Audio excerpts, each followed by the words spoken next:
Welcome, everyone, to the final session of the conference, Polytheisms Today and Tomorrow, the first ever online conference of the Center for Global Polytheist and Indigenous Traditions at Indic Academy. We have a very exciting lineup of papers this session, and I think that I can just begin introducing people. Let me make sure that we there we go. I think we have all attendees here. I do not expect Lannon to be joining us due to circumstances, but we have 4 papers anyway, which is plenty for our time. And I think that the way we'll do things, will be to have a limited number of questions after each paper, and then whatever time is left over at the end for more questions and more general discussion after that. Now, I will also just ask, as I could have asked beforehand, but is there anyone who, because of scheduling issues, needs to perhaps go first? Mudong, I know, Mudong Sunmi, I know that you have a very tight schedule. Would you like to go first so that you then you're free to honor your other commitments? Oh, it was earlier and it's over now, so okay. I don't mind going first, but if anybody else really does need to go first, then I'm open to still going second. Yeah, so I mean, is there anyone else who has any particular commitments and needs to go first? No? All right, well then I'll just go by the order in the schedule. And so that means that I will begin by introducing Makadiwata, who is a Filipino Lebanese polytheist, an independent researcher, and a full-time devotee of the god Hermes. He belongs to a small but stout-hearted community of devotional Filipino polytheists, where the focus is domestic cultus, cultivating peace and well-being in the household. His burning desire is to preserve and enrich life ways that honor the gods. Thank you, Edward. So yes, I'm Makadiwata. Hello, sorry, can you hear me? Okay, yeah. So today we'll talk about Philippine polytheisms, which is probably not the first thing that would come to your mind if you hear the word Philippines. Shall I share my presentation? Okay, I will begin doing that now. Okay.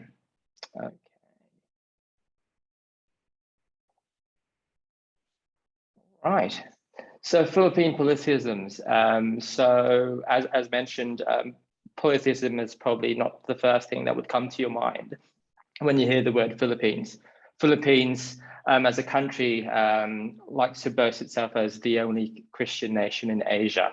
Which is also, actually, they also celebrated 500 years of Christianity this year, which is good for them. But today we'll talk about the very broad topic of Philippine polytheisms, or indigenous Philippine religion. So it's a broad topic, but we'll try to condense that into the 20 minutes that we have today. So the Philippines, so if you're not familiar with the Philippines, it's both an archipelago and a democratic republic in Southeast Asia. Citizens of the country are called Filipinos. Interestingly, in the early colonial period, Filipinos were called Indios, or Indians, by the Spaniards. The country is named after Philip II of Spain, and colonial rule lasted from 1565 to 1946. So that's probably about 333 years of Spanish rule, 48 years of American occupation, and an overlap of about 4 years of the Japanese occupation. The Philippines is inhabited by more than 175 ethno-linguistic groups. Majority of whose languages belong to the Austronesian language family. So although there is a common ancestry of all these Philippine ethnic groups, they are quite diverse. The dominant religions are Roman Catholicism, Protestant Christianity, and Sunni Islam. Only 0.1% of the population, as per the statistics from 2018, identify with a tribal religion. So what is Philippine polytheism? Philippine polytheism refers to the various polytheistic and animistic religions native to the Philippines. Some people might not agree with the description of it being polytheistic, perhaps because they're uncomfortable with the word polytheism. But in form and structure, these religions are polytheistic. That is, they recognize the plurality or multiplicity of divine beings in the world. So most of these indigenous religions flourished prior to the arrival of European missionaries in the 16th century. But indigenous religions continue to exist and thrive among inland and highland groups, such as the Igorot of Northern Luzon, Mangyan of Mindoro, and Lumen of Mindanao, almost undisturbed until the 20th century during the American occupation. There is no single name for all indigenous Philippine religions. There is no monolithic Philippine pantheon of Philippine mythology. However, for some people, recently there has been a term that has been being used. It's Daoism and Aniteria or Anitism, derived from the word Anito, which I will explain later. Aniteria is attested in early missionary accounts. So the religious worldview. So as I explained earlier, there are 175 ethno-linguistic groups in the Philippines, lots and lots of different cultures and languages. So because of that, we use different terms to describe our religious beliefs and customs. That being said, because there is a common ancestry shared by Philippine ethnic groups, there are common elements that exist. So there exists a parallel spirit world which is unseen. The unseen world can influence the seen world, our world, and there are Anito or Diwata everywhere. I'll explain who the Anito or Diwata are later on.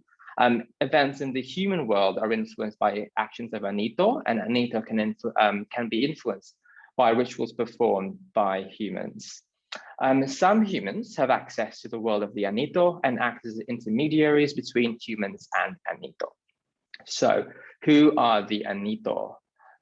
So let me just go. Before we go on to who are the Anito, let me briefly talk about Indianisation.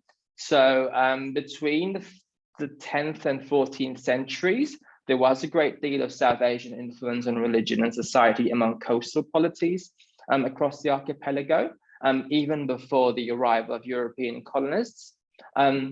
It's not yet known at the moment whether this was direct influence from Indian traders or this was through Indianized states in Indonesia. Lasting contributions to the region's cultures came in forms of writing scripts, myths, vocabulary, ritual, and cosmology. Many words of Sanskrit origin are found in various Philippine languages, and they relate to society and religion, such as karma, bathala, diwa, mantala from mantra, galura from Garuda, and raja or raha meaning king. We are not going to focus on the Indian aspects or the Indianized aspects of these of our religions in this presentation. We'll try to focus on the indigenous aspects. So going back to Anito, so deities and spirits. Anito refers to powerful beings that can influence the natural world and thus humanity.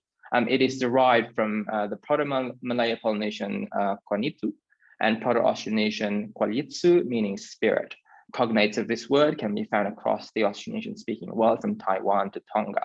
So Anito is a common word that you hear from different languages in the Philippines, such as Tagalog or Cebuano, and it does go back most likely 5,000 years ago to Proto-Austronesian, where our ancestors were living in one place, in most likely in Taiwan. Early Catholic missionaries referred to carved figures that represented Anito by the same name. So the beings, the deities and the spirits called Anito, the carved figures that people or humans made for them were also called Anito by the Catholic missionaries. Similarly, at present, the word santo, which is Spanish for saint, is what we call the soul of a saint, or santo, but we call the images santo, roughly the same word for these carved figures. In religious terms, Anito is often used interchangeably with Diwata from Sanskrit Dewata, of the same meaning. So Anito and Diwata roughly mean the same thing, meaning these are gods, deities, and powerful spirits that govern the universe and the natural world. In modern popular usage, however, Anito is often understood to mean idol or carved or graven image, carved figure of these spirits, and Diwata to mean fairy, which is an influence of Hispanic or Spanish colonialism. William Henry Scott, in his book Barangay, 16th Century Philippine Culture and Society, spoke of these Diwata. He mentions, quotes Juan de la Isla from 1565 saying, they had individual personalities, they, the Diwata, had individual personalities and names which differed from place to place. In every town they had their god, all called Diwata in general, but as a personal name, that of their own. So here we can see that it was a very polytheistic kind of mindset. They are called Diwata in general, the gods are called Diwata in general, but each Diwata has a name and a characteristic, personality, a power of their own. Anito can refer to a sacrifice as well, performed to the Diwata, conducted by a babaylan, or a shaman in the Visayas region. Religious terms derived from Anito and Diwata are pag-anito, mag-anito, pag-diwata, mag-diwata, which is the act of sacrifice. Pag-anito, to perform that act of sacrifice. Iganito, the things being sacrificed, and pag-anitohan, the being, the anito or Diwata being worshipped. There is no clear distinction between deity and spirit in Philippine polytheism. Anito or Diwata applies to a wide range of divine and deified beings who inhabit the world and are objects of worship. Anito can be celestial deities, the sun, the moon, so the stars, mountains, or the gods that dwell within these mountains or natural places, ancestors, deified spirits of deceased humans, such as heroes, and non-human spirits that dwell in the land, sea, and sky. Deities worshipped by other peoples are also called Anito or Diwata. So that means if there was a chance for pre-colonial Filipinos to meet with say, ancient Greeks worshipping their own gods, they would have called Zeus Diwata, and they would have called Thor Diwata as well. The infant Jesus, or the Santo Niño, was described by early converts in the Visayas as the Diwata of the Spaniards. In terms of created deities, which is why I think a lot of Filipinos feel that there is some sort of latent monotheism in our religions, is because there is a presence of the created deity, but it is tied within a polytheistic system. The concept of a high god or supreme deity, who is often also the creator of the world, is prevalent among Philippine ethnic groups. Sometimes there is more than one supreme deity. In some Visayan myths, there is Makaptan and Magwayan, a god and a goddess who created the race of human beings. The supreme deity can also be described as male, female, or genderless. Just a bit of background, Philippine languages, as well as other Austronesian languages, do not have gendered pronouns. So when we describe our deities, when we describe ourselves, there is no need for us to describe or identify their gender. So sometimes it can be hard to know, using missionary accounts, whether a deity was described as male or female. But in many instances, it is very clear that some of these deities were perceived as male, female, or both at times. The supreme deity of the Tagalog people, of which I belong to, Bathala, is often described in Christian terms as being male, using masculine pronouns he, him. But in ancient times, the Bathala would have been perceived as, possibly perceived as both male and female, or genderless at times. It is Bathala, a word possibly of Sanskrit origin, from the word Batara, meaning noble master or lord.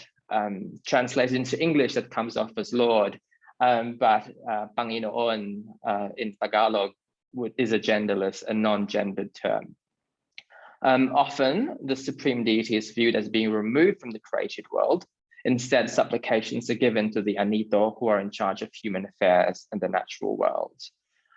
Sorry. Now, in terms of the intermediaries or the shamans, we'll use the term shaman in this presentation, just so speakers of English are familiar. Human intermediaries between living humans and Anito are known by various names. The most common native terms derive from the root balyan, meaning shaman, or a medium, or an intermediary between gods, spirits, and human beings.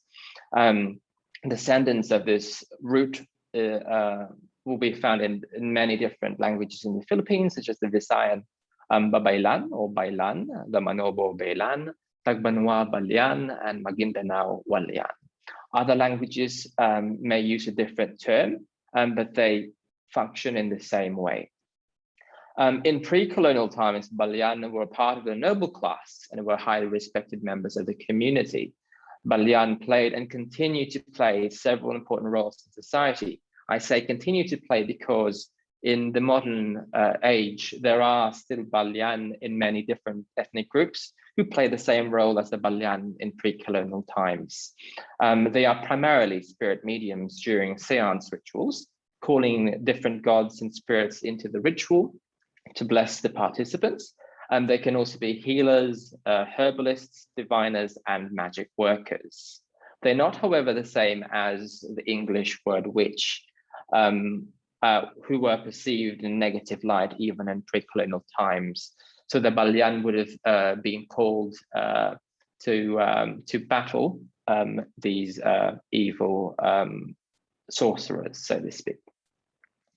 Most Balyan receive a calling from the Diwata or Anito or the gods, and this calling usually involves a series of chronic illnesses or near-death experiences.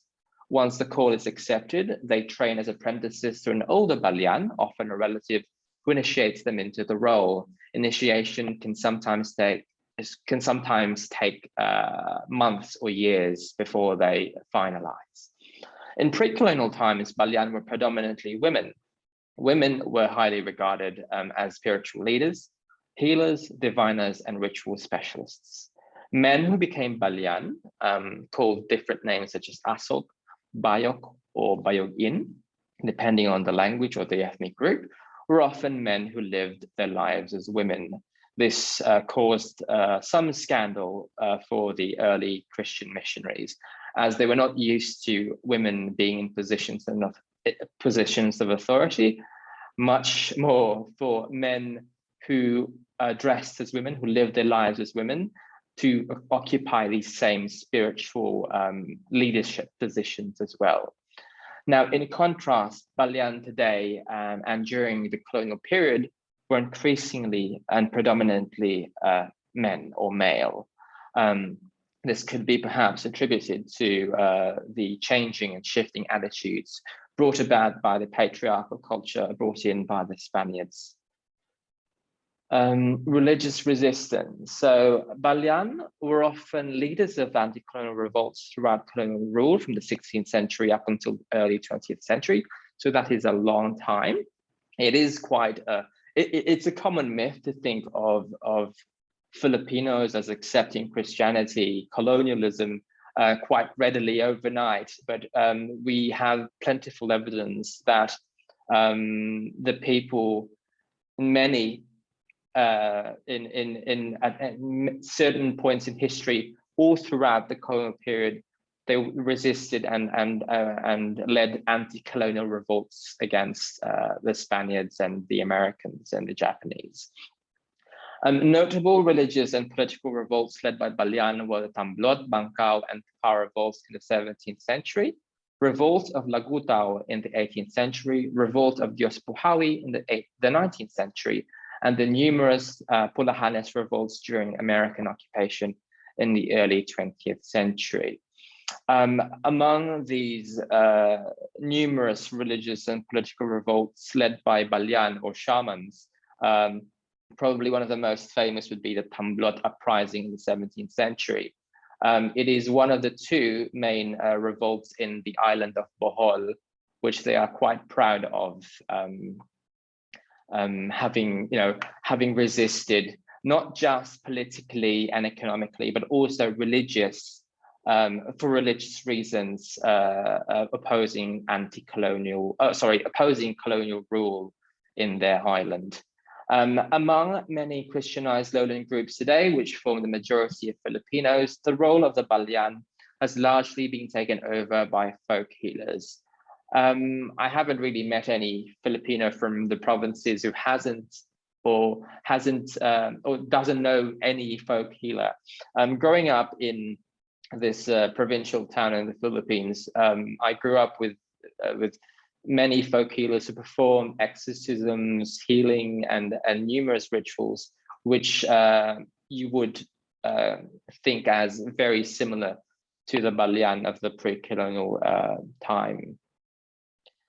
So polytheism today, in addition to extant practices among non-Christian and non-Muslim ethnic groups, those who profess to belong to the 0.1% tribal religion, a great deal of polytheistic and animistic beliefs and customs continue in the form of folk Catholicism and folk Islam, as well as in the general culture. So here we can see that although the majority of Filipinos are Christian and Muslim, the presence of polytheism and animism in our everyday life continues to be strong.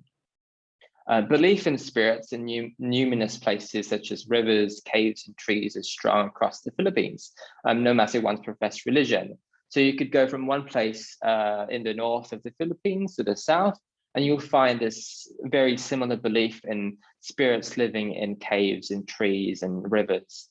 In the provinces especially, it is common to politely excuse oneself saying tabi-tabi po, or excuse me, grandfather or grandmother or grandparent. Po is a term of respect. We say tabi-tabi po in Tagalog, or bari-bari apo in some languages, when you enter a forest, grassy area, or uninhabited land. Even here in Australia, when going through woods, I say tabi-tabi po as it's a way of excusing myself, because you are not in your own territory. You need to excuse yourself whether you're passing through another being's territory. When spirits, another common belief is when spirits inflict illnesses on human beings, the service of a folk healer, sometimes a Balian, in other times a herbalist, is employed to appease the offended spirit or spirit with offerings. I'm sure a lot of Filipinos have their own stories of a relative or a neighbor who was perhaps possessed by a spirit, or perhaps angered a spirit, perhaps by not saying tabi tabi po when entering the forest or the woods, and thus being afflicted by an illness, a spirit illness by the Anito. And therefore you would need the help of a folk healer, in some places the Balyan, him or herself, to appease that spirit through offerings. I'm going to quote some 3 slides from my friend Jacob Walsh Dominguez, who is also an animist and polytheist, a Filipino animist and polytheist and Buddhist.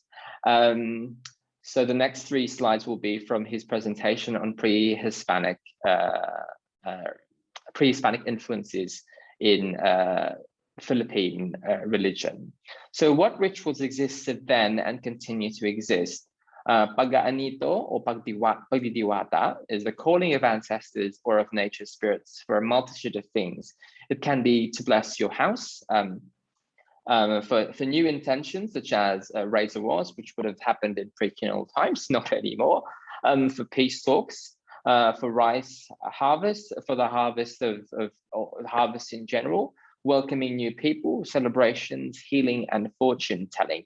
So pag-aanito or pagdidiwata as a term and as a ritual still exists among many ethnic groups in the Philippines.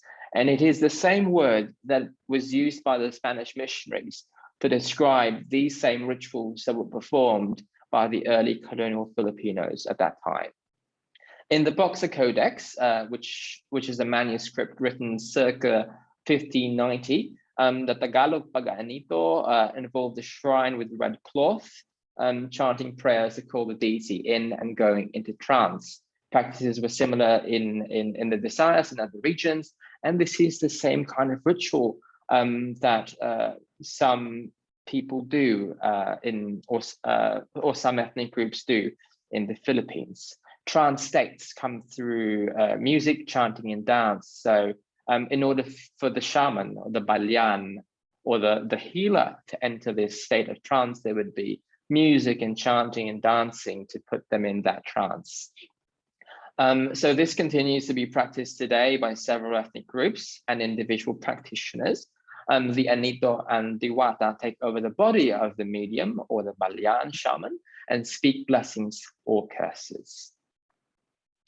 So what ritual implements existed then and today? There are commonly used ritual items across the board for many Philippine ethnic groups, including lost practices among the Tagalog and other Luzon ethnic groups and some Visayans.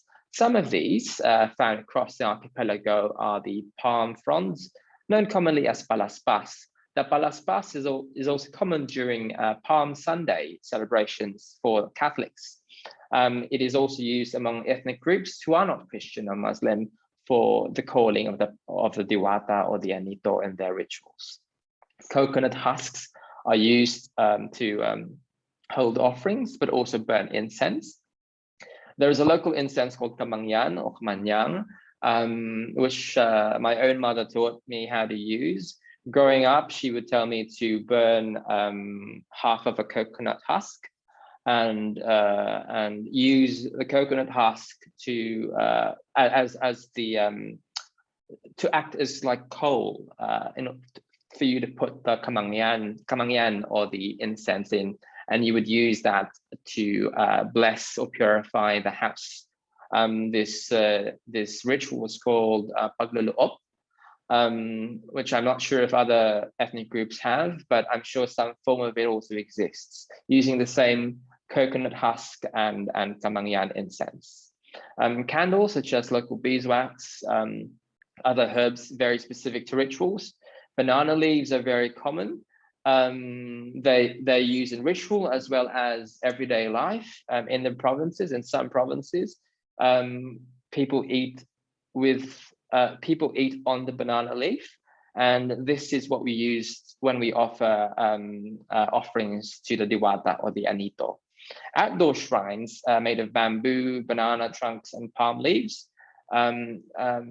During a time when I went to Palawan to attend a ritual there with a balyan in Puerto Princesa. The outdoor shrine is not something that is permanent. The outdoor shrine was created for the purpose of the ritual.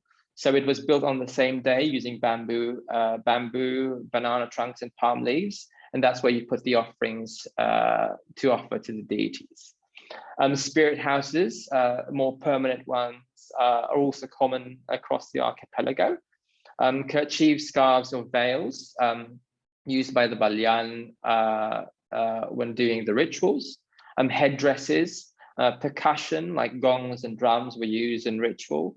The banig, which is a bamboo pandan or palm mats. This is where it's almost like a division signifying that this is the ritual space where the ritual will be performed or where the offerings will be laid. Porcelain saucers and bowls for offerings. This is attested as well in pre-colonial times as being used by the balyan when offering and calling the deities. The balyan would often tap the porcelain saucer, many of them being imported from China, to call the deities or the Anito and Diwata to the ritual. Food and stimulants such as wine as offerings. The danganga or the betel nut was also commonly used as offerings in pre-colonial times and used even now today. Clay jars with rice wine, coconut wine, and bamboo for sipping were also used. So syncretism and folk religion. So I am going to quote Charles MacDonald here in I was going to ask you to be a little bit aware of the time because oh, sorry.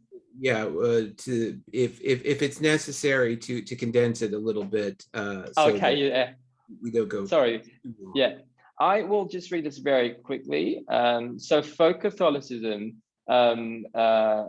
is what you would call the Catholicism that was influenced by the polytheistic and animistic religions that existed before, and it is a common form of religious expression in the Philippines. There has been a debate whether is it Catholicism with pagan influences, or is it pagan religion or polytheistic religion with Catholic influences? Alfred McCoy, in his book Bailan, Animist Religion and Philippine Peasant Ideology, seems to think that it's the latter. In rural areas, it seems to be the case that it is primarily polytheistic and animistic religion with a few Catholic practices thrown in. So normally, sorry about the time, but I would have gone through these different festivals and rituals before, which would be the folk Catholicism. We can cut this short. I've discussed most of the important parts. I would have discussed also Chinese Filipino syncretism, which is common among Chinese Filipinos and some Filipinos of non-Chinese descent as well, which is a mixture of Catholicism and Chinese folk religion. There has been a renewed interest in pre-colonial history and culture among Filipinos in the Philippines and the diaspora, especially among the youth. I would recommend that you, which I can share with you later on, you can take a screenshot, read these publications on this topic, and visit these wonderful people on social media who talk about the same things as I did today. And they're also, the Pinay writer, for example, Ligaya, is also a polytheist herself, practicing her native religion. Thank you. Okay, that's great. You know, I hated to rush you there, but not being that's sure okay. I totally forgot about the time. How long the overall presentation was. Yeah. You know, it's like I just wanted to make sure that I wasn't going to be, you know, unfair to yeah, absolutely. But I think apologize. That, you know, hopefully in discussion, you know, I mean, some of these aspects, because you were getting into some really interesting stuff. I hated to miss it, but perhaps we'll be able to kind of incorporate it